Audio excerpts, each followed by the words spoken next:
Hello, all you coin aficionados out there, and welcome to DC Coin World International Coin Channel. Today we're looking at the back or the reverse of a United States 1 dime or 10-cent coin.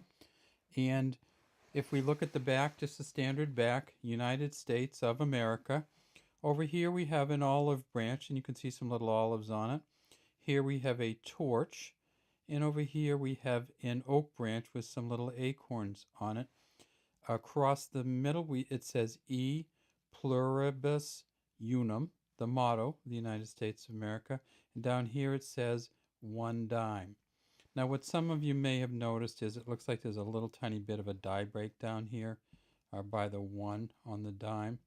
There is, but it's really not of any value. We can look at it a little closer if you'd like. See if we can get it. Kind of tipped in there, and you can see it kind of goes across here, and there's a little extra material down there, but it really this does not add any value to it. It just means you looked at it really closely and it was a tiny bit of a mistake made when they minted this coin. If we tip it up on its edge, we see it's a copper nickel clad copper, so the inside is all copper, and then there's a copper nickel blend on the outside. If we tip it over to the front, we see that it is the 2001 D for the Denver Mint. It says Liberty in front of Mr. Roosevelt, President Roosevelt. It says In God We Trust under his chin. There's another little bit of a die break here, but again, these are of very little value, and if you got to look at them that closely, they're probably not good die breaks.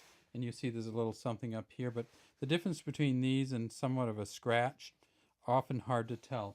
Underneath his chin, underneath his neck, you see right next to the 2001, it says JS. And that is John Sinek, who was the engraver of both the back and the front of this coin.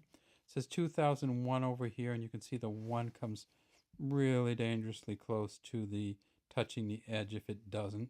And there's a D here.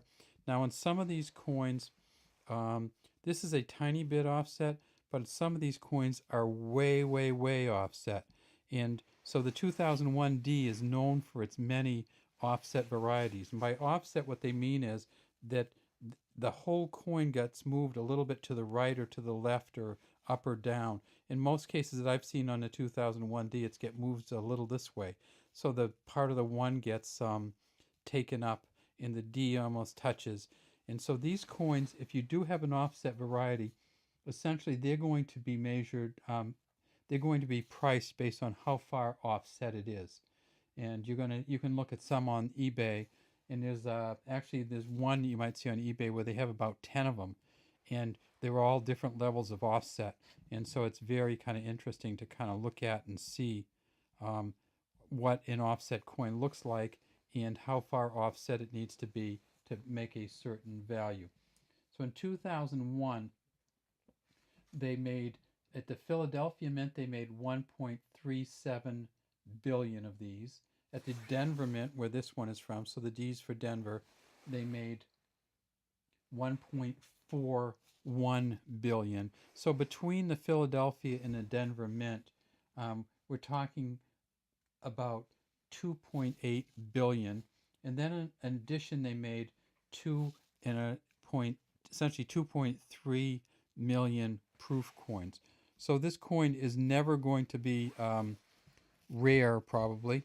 It's never going to have much value unless it's really, really, really offset, or there's some other error. I mean, there are some clipped planchet errors on here where there's like a little bite taken out of them. There are some where they didn't get put on quite right. There's one kind of interesting one where it just has a crack going all across here.